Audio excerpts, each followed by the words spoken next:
The city lights shimmered against the rain-soaked streets, turning the evening into a blur of reflections and motion. James Whitman, a renowned hotel magnate, leaned back in the leather seat of his chauffeured car, the rhythmic pattern of raindrops on the windows barely registering as he scrolled through financial reports. His life was a carefully orchestrated symphony of meetings, acquisitions, and success, a relentless drive that had left little room for distractions. But fate has a way of interrupting even the most well-laid plans. As the car approached a red light, James's attention was drawn to the silhouette of a woman on the sidewalk. Her frail figure was barely visible under the dim glow of a flickering street lamp. Clutching a small child wrapped in a threadbare blanket, she stood motionless, the rain streaming down her face as though nature mirrored her despair. In her trembling hands was a sign scrawled with uneven letters, "Please help. Food and shelter needed." James felt an unexpected pang in his chest, a sensation he hadn't experienced in years. The woman's eyes, filled with exhaustion and determination, seemed to pierce through the layers of his carefully built detachment. For a fleeting moment, he saw himself reflected in those eyes. A younger James, who once knew what it was like to have nothing. This story begins with a decision, a simple act of kindness that would unravel secrets, challenge perceptions, and transform lives in ways none of them could have anticipated. Before we dive into this emotional journey, I invite you to subscribe to the channel. Your support helps bring these stories to life, reminding us of the power of compassion, resilience, and second chances. Click that subscribe button and join us in celebrating the extraordinary moments hidden in everyday life. Stay tuned to uncover the unexpected twist forever changing James's world. James lowered his phone, his usually sharp focus clouded by the image of the woman and child braving the downpour. The light turned green, but he gestured for the driver to pull over. "Wait here," James said firmly, stepping out into the rain without hesitation. His polished shoes splashed through puddles as he approached the woman. She looked up, startled, her grip tightening around the child. "Ma'am," James said, his tone calm but commanding. "Do you need help?" The woman hesitated, her body tensing as if preparing for rejection. We need a place to stay. Just for the night," she stammered, her voice hoarse with exhaustion. James glanced at the child in her arms. A boy no older than 2, his tiny face pressed against her shoulder. The rain had soaked through their clothing, and James felt a strange ache in his chest. "Come with me," he said simply, extending his hand. The woman's eyes widened in disbelief. Why would you help us?" James paused, unsure of the answer himself. "Finally," he said, "because someone once helped me when I had nothing. Let me return the favor."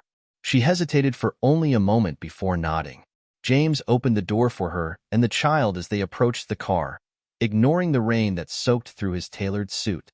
"Take us to the Whitman estate," James instructed the driver as he climbed back in. The ride was silent, save for the soft murmurs of the woman comforting her child. James studied her out of the corner of his eye. Her clothes were worn, her hands calloused, but there was a quiet strength in how she held her son as though he were her entire world. "What's your name?" James asked. "Clara," she replied softly. "And this is Noah." James nodded, offering a faint smile. "I'm James." When the car pulled up to the grand gates of his estate, Clara's breath caught. The sprawling mansion stood like a beacon of luxury, its large windows glowing warmly against the stormy night. She clutched Noah tightly as if afraid it was all an illusion. James stepped out first and turned back to help her. "Come inside. You'll be safe here." As Clara entered the grand entrance, her eyes darted around the lavish interior. Chandeliers sparkled above polished marble floors, and elegant furniture filled every corner. To her, it felt like stepping into another world where she didn't belong. James gestured toward a room down the hall. "There's a guest suite prepared. You'll find clean clothes and anything else you might need. Get some rest." Clara's lips trembled as she tried to form words. "Thank you. I don't know how to repay this kindness." "You don't need to," James said, his voice uncharacteristically gentle. "Just take care of your son."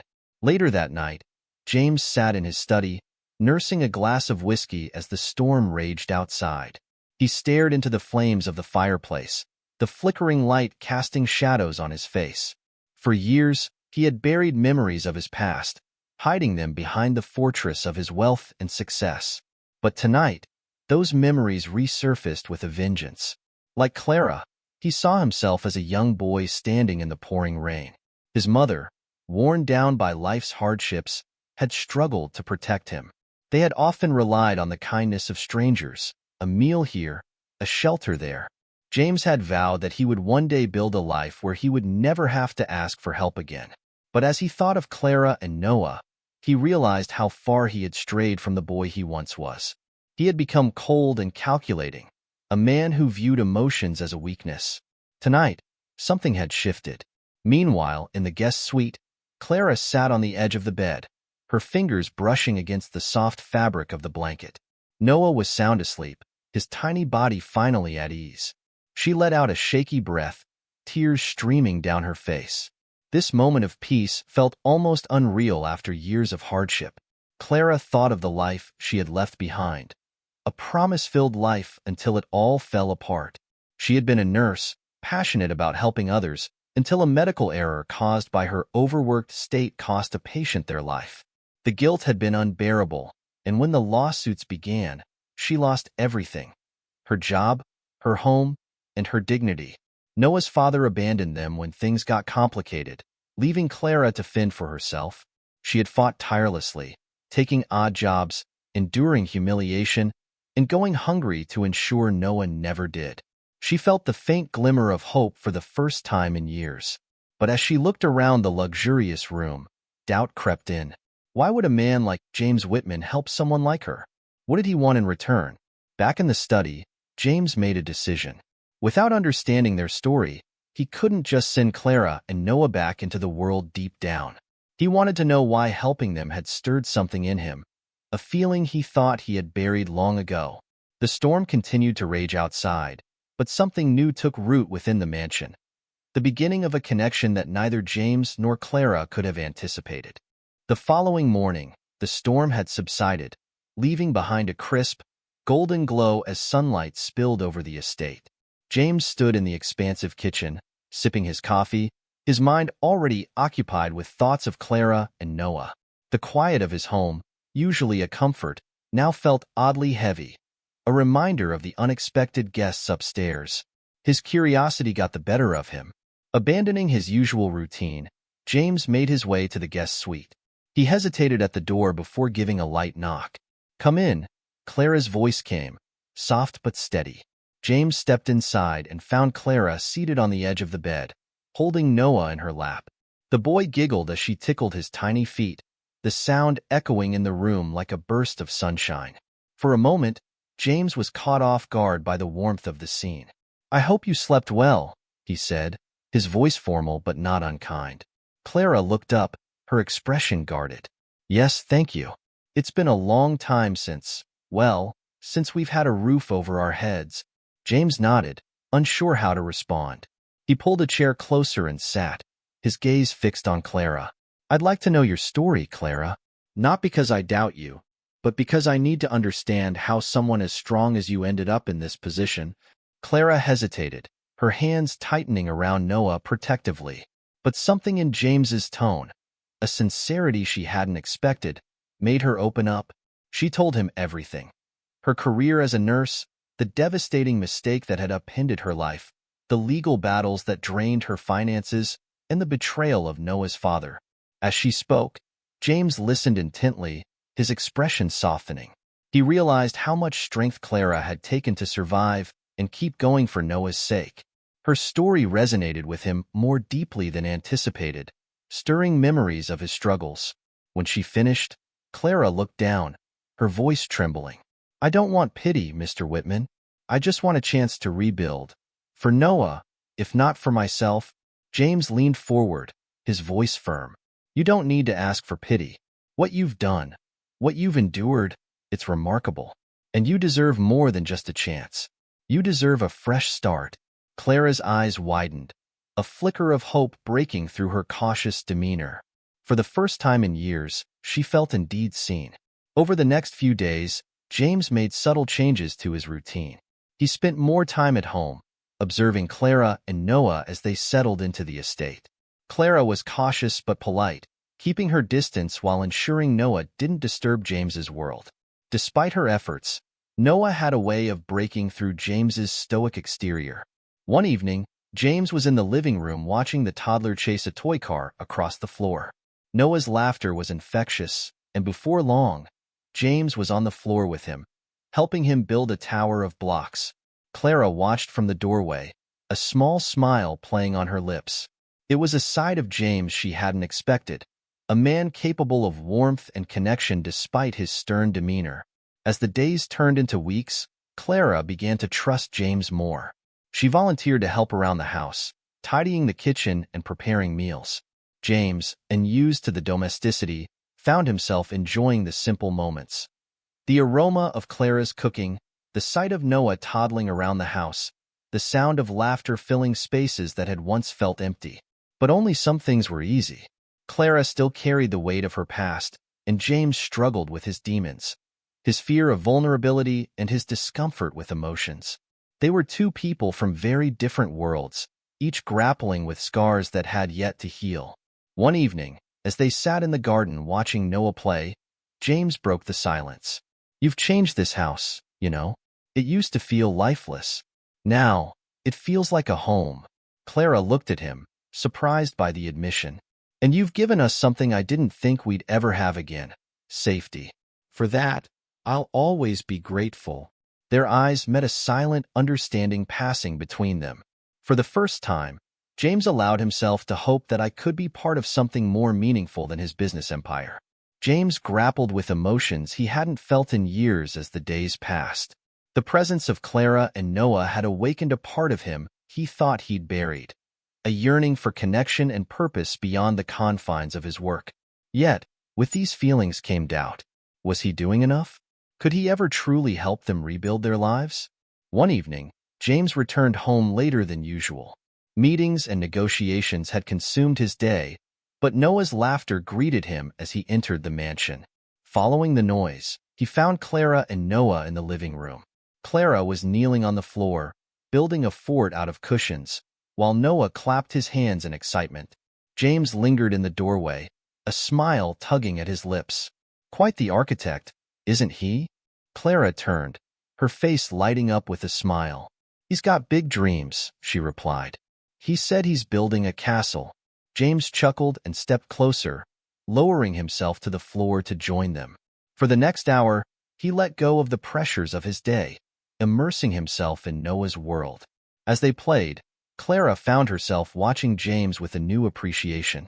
Beneath his polished exterior was a man capable of kindness, even tenderness, a side of him she hadn't expected. But the peace they had found was soon tested. One afternoon, James received an unexpected visitor, Victoria Sinclair, a former business partner and someone who had once been a significant part of his life. Victoria was a striking woman, her confidence matched only by her ambition. She had heard whispers about the changes in James's household and decided to see for herself. When she arrived unannounced, her sharp eyes immediately showed signs of a new presence. A child's toy left on the staircase, a faint trace of Clara's perfume in the air. She found James in his study, and after a few moments of polite conversation, she wasted no time addressing her suspicions. "You've always been private, James," Victoria began, her voice smooth but probing. "But lately, it seems like you're keeping secrets. Care to share who's taken up residence in your mansion?" James's jaw tightened, but he remained composed. "Her name is Clara. She and her son needed a place to stay. That's all there is to it." Victoria raised an eyebrow, her tone turning sharper. "Is that wise? You hardly know her. For all you know, she could be taking advantage of your generosity." Her words struck a nerve. Though James had grown to trust Clara, Victoria's insinuations planted a seed of doubt. What if he had been too impulsive, too trusting? As Victoria left, her parting words lingered. "Be careful, James. Sometimes, a bleeding heart can lead to trouble." That evening, the tension in James's mind spilled over during dinner. Clara sensed his unease and asked, "Is everything all right?" James hesitated, then sighed. "I had a visitor today. Someone who questioned my decision to help you." Clara's face fell, her expression a mix of hurt and resignation. I understand. People don't always trust those of us who've lost everything. Her words stung James. He saw the weight of her past in her eyes and realized how much courage it had taken for her to accept his help. It's not that I don't trust you, he said, his voice softer. You don't have to explain, Clara interrupted, standing to clear the table. If you want us to leave, we will. I don't want to be a burden. James stood too, his voice firm. You're not a burden, Clara. I just need to figure out how to protect you from people who don't understand what you've been through. Clara paused, her hands trembling slightly. I've spent years proving myself, James, to strangers, employers, and people who didn't care whether I succeeded or failed. I can't go back to that. Her words hung in the air, and James felt a deep pang of guilt. He realized that his moment of doubt had hurt her more than any words could convey. The following morning, James made a decision. He contacted a private investigator, determined to uncover the truth about Clara's past, not to validate his trust, but to confront the doubts planted in his mind. As he waited for the report, James spent more time with Clara and Noah. The shared moments, Noah's laughter and Clara's quiet strength, deepened his resolve to protect them. When the report arrived, James read it in his study, his heart heavy with anticipation. Each page revealed Clara's struggles, the loss of her career, the betrayal by Noah's father, and the endless battle to keep her son safe. But it also spoke of her resilience, her refusal to give up despite overwhelming odds. Closing the file, James felt a mixture of anger and admiration. Anger at the world for treating someone so strong with cruelty and admiration for Clara's unbreakable spirit. That evening, he found Clara in the garden, watching Noah chase butterflies. She looked peaceful, but James knew the weight she carried. Clara, he began, his voice steady, I know your story now, and I want you to know I admire you more than I can say. Clara turned to him, surprise flickering across her face. You looked into my past? I did, James admitted. Not because I doubted you, but because I wanted to understand. You've been through so much, yet here you are, stronger than anyone I've ever met. Clara's eyes glistened with unshed tears. I don't need admiration, James. I just need a chance to start over. James stepped closer, his gaze unwavering. Then let me give you that chance. Not just for tonight or tomorrow, but for as long as you need. Clara searched his face, seeing nothing but sincerity. For the first time, she allowed herself to hope that maybe, just maybe, she and Noah could have a future beyond mere survival. The following weeks brought a new rhythm to the Whitman estate, one that James hadn't realized he was missing. Clara and Noah had brought warmth into his once sterile and silent home. The mansion, which had always been a fortress of isolation, now echoed with laughter, conversation, and the innocent babble of a curious toddler. James found himself drawn to Clara's quiet strength. She was resourceful and nurturing, transforming even the smallest moments into meaningful experiences for Noah. She spent hours in the garden teaching Noah the names of flowers, encouraging his tiny hands to plant seeds, and smiling as his laughter filled the air. James often joined them, leaving his polished shoes by the door to walk barefoot in the soil, a freedom he hadn't allowed himself since childhood. One evening, as the three of them sat in the garden watching the sunset, Noah toddled over to James, clutching a small, wilted daisy. For you, he said, his tiny voice brimming with pride. James took the flower as if it were the most precious thing in the world. Thank you, Noah, he said, his voice soft. His gaze shifted to Clara, who smiled at the exchange, her eyes filled with gratitude and something more profound, something that made James's heart ache in a way he couldn't quite explain. The days turned into weeks, and James felt an unfamiliar sense of purpose growing within him. His mornings were no longer defined by back-to-back meetings or endless phone calls, but by Noah's laughter and Clara's soft voice humming a tune as she prepared breakfast. He began to feel that his life, once so carefully constructed around his success, was now expanding in ways he had never anticipated. However, only some were pleased with this transformation. Victoria returned, her pride wounded and her jealousy inflamed by the changes she sensed in James. This time, her visit was more calculated. She arrived unannounced again, her sharp heels clicking against the polished floors as she made her way to James's study. "I see your new guests are still here," she remarked, her tone dripping with disdain. James, who had been reviewing a proposal, set the papers down and leaned back in his chair. "They are. And they'll stay as long as they need." Victoria's eyes narrowed. "James, you're being naive. People like her. They see wealth and think of it as an opportunity. Are you sure she's not using you?" James felt a flicker of anger, but kept his composure. "Clara is not like that. She's been through more than you could imagine, and she's still standing. That's more than I can say for most." Victoria's lips thinned, her expression hardening. "You're letting emotions cloud your judgment. Don't forget who you are, James. You didn't build your empire by trusting people blindly." "Maybe that's the problem," James replied quietly, facing her. "Maybe I've spent too much of my life closing myself off. Clara and Noah reminded me of what it means to be human." Victoria scoffed, turning sharply on her heel. "You'll regret this, James. Mark my words." But as Victoria left, James felt only relief. For the first time in years, he was confident in his choices, not as a business person, but as a man rediscovering what mattered. One sunny afternoon, James decided to make his intentions clear. He invited Clara to join him on the terrace while Noah napped, a tray of tea and pastries between them. "There's something I've been meaning to ask you," James began, his voice steady but laced with emotion. Clara looked up, her expression curious but cautious. "What is it?" James hesitated, his heart pounding in a way that felt almost foreign. "I don't just want you and Noah to stay here temporarily. I want this to be your home. I want us to build something together. Something real." Clara's breath caught. She had spent so long running, surviving, never daring to hope for more. The sincerity in James's eyes made her chest tighten with emotion. "You've done so much for us already," she whispered, her voice trembling. "I don't know if I can ever repay you." James reached across the table, taking her hand in his. "You've already given me more than I could have asked for. You've shown me what it means to live truly, to care for someone other than myself. This house, this life feels empty without you and Noah." Tears welled in Clara's eyes as she searched his face. "Are you sure, James? This isn't just kindness?" "It's not kindness," James said firmly. "It's a choice.